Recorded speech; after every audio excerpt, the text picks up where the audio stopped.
Assalamu alaikum students. This is your biology lecturer Sayyid Ali Raza. I hope you are doing well.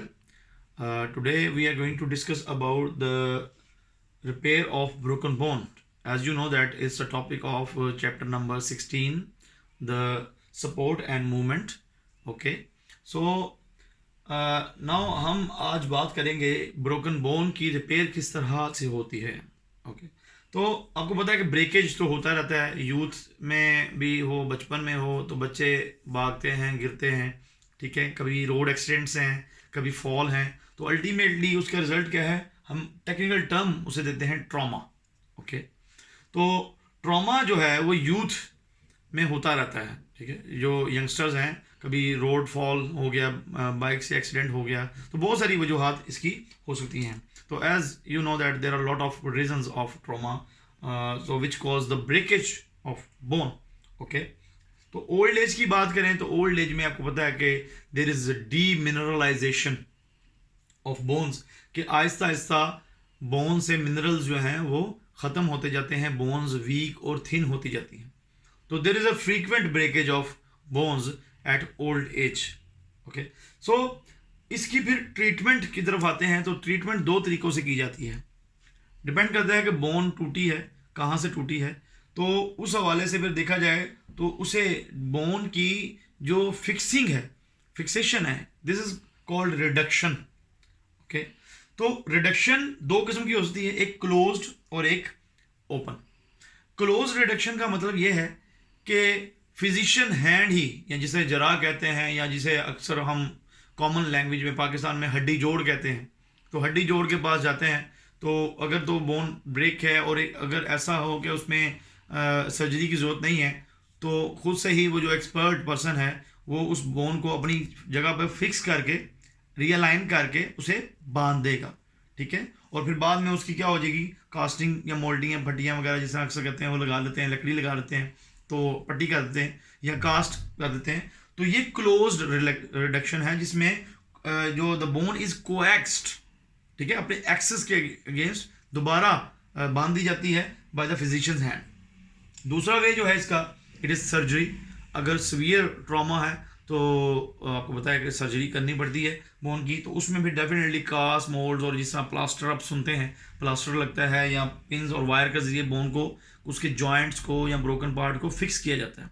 और अक्सर rod भी सुनते हैं आप, रॉड भी लगता है. तो ये इस रिडक्शन के बाद अलाइनमेंट होती है, रीअलाइनमेंट जिसे कहते हैं. तो बोन को अपनी जगह पर फिक्स करके कास्ट या मोल्ड के जरिए उसे स्टिफ कर दिया जाता है, उसे टाइट कर दिया जाता है, ताकि रिपेयर प्रोसेस जो है वो जल्दी हो, हीलिंग प्रोसेस जल्दी हो.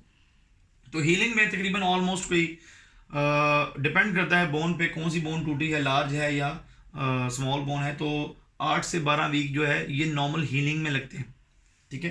तो लार्जर बोन्स जो है हमारी, फॉर एग्जांपल फीमर है या हमारे जो आप कह सकते हैं लिम्स की बोन्स हैं, तो उनको रिकवर होने में ज़्यादा टाइम भी लग सकता है, ठीक है. डिपेंड करता है कि यंगस्टर है या कोई एल्डर पर्सन है, तो उसकी बोन जो है कम स्पीड से रिकवर होगी. ओके तो अगर हम स्टेप के हवाले से देखें इसे कि स्टेप्स कौन कौन से हैं. तो नॉर्मली सबसे पहला जो स्टेप है बोन की रिपेयर में, जो इमीडिएट रिपेयर की तरफ लेके जाता है बोन को, वो हमारा बॉडी का इंटरनल सिस्टम है, इंटरनल फीडबैक सिस्टम है, जो ट्रॉमा के जो है कह सकते हैं कि ट्रॉमा के अगेंस्ट या ट्रॉमा के रिस्पॉन्स में आता है. ओके तो इसमें सबसे पहला है हीमाटोमा फॉर्मेशन, कि जो ब्रोकन एरिया है उसके गिर्द ब्लड क्लॉट्स इकट्ठे हो जाएंगे, ब्लड क्लॉटिंग हो जाएगी, और सेल डेब्रिस इकट्ठा हो जाएगा बोन का, जो टूटा हुआ है सेल्स हैं, ब्रोकन सेल्स हैं.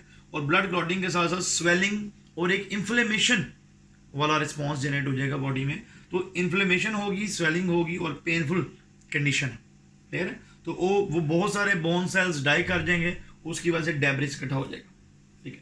So with in 3 to 4 weeks, mean एक मंथ लग जाता है, तो एक दोबारा एक कैलस फॉर्मेशन होती है. कैलस क्या है, मास ऑफ अनडिफरेंशिएटेड सेल्स जो कि बनना शुरू हो जाता है बोन के इर्द गिर्द. तो उसमें सॉफ्ट कैलस सबसे पहले बनता है, उसमें ब्लड कैपिलरीज आना शुरू होती हैं, और जो हीमाटोमा का डेब्रिस है, रेस्ट ओवर है, वो डिग्रेड होना शुरू हो जाता है.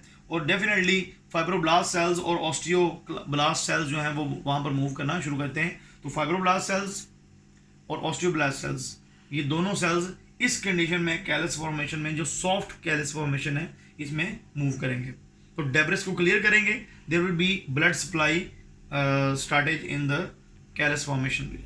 देन उसके बाद है बोनी कैलस फॉर्मेशन, ये थर्ड स्टेप है। तो आफ्टर 3 to 4 वीक्स, तो अप टू ऑनवर्ड 2 से 3 मंथ तक चल सकता है ये प्रोसेस, जब बोन्स के रियल सेल जो ओस्टियोब्लास्ट थे, they are now sclerotized, they are now mineralized and they are formed they are converted into osteocytes. Okay, तो ओस्टियोसाइट्स आ जाएंगे, और ओस्टियोक्लास्ट जो कि आपने रिसेंटली पढ़ा है कि ओस्टियोक्लास्ट जो है बोन को रीशेप करते हैं, बोन डिजॉल्विंग सेल्स हैं। तो जो एडिशनल मटेरियल है बोन का, वो ओस्टियोक्लास्ट समझ लें कि ये एक किस्म के बोन को शेप देने वाले सेल्स हैं, बोन डिजॉल्विंग सेल्स हैं।